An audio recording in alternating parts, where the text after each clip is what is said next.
या देशात आणि महाराष्ट्रात एक सोपा नियम आहे. व्यवस्था सुधारायची असेल तर आधी स्वतः लाचार व्हावं लागतं. पण याच व्यवस्थेच्या छताडावर पाय देऊन कायद्याचा बडगा उगारणारा एक माणूस जेव्हा खुर्चीवर बसतो ना, तेव्हा मंत्र्यांचे फोन आणि माफियांचे मेसेज दोन्ही बंद होता. मी बोलतोय तुकाराम मुंडे यांच्याबद्दल. लोक मोजताच त्यांच्या 25 बदल्या. अरे 25 बदल्या ही त्यांची अपात्रता नाही, तर त्या भ्रष्ट सिस्टीमची लायकी आहे. सिस्टीमला अशा अधिकाऱ्यांची भीती वाटते ज्यांना खरेदी करता येत नाही, ज्यांना चुकवता येत नाही.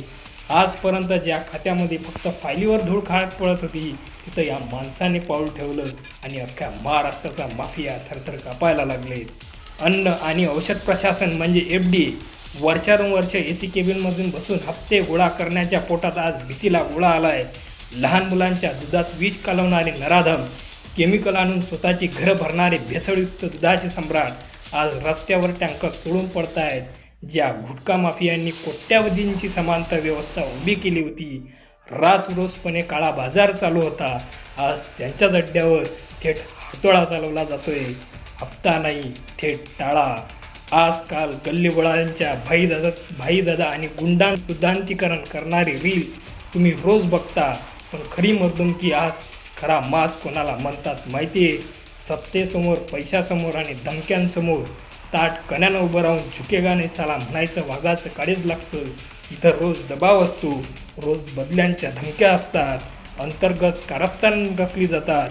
पण पद कुठलंही असू द्या, बदली कुठेही असू द्या, या माणसाचा अजेंडा एकच, फक्त आणि फक्त सामान्य जनतेचं हित.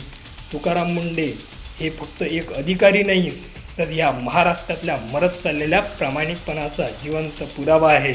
आज प्रत्येक लाचखोरांच्या ताट भीती आहे, कारण समोर मुंडे उभे आहेत.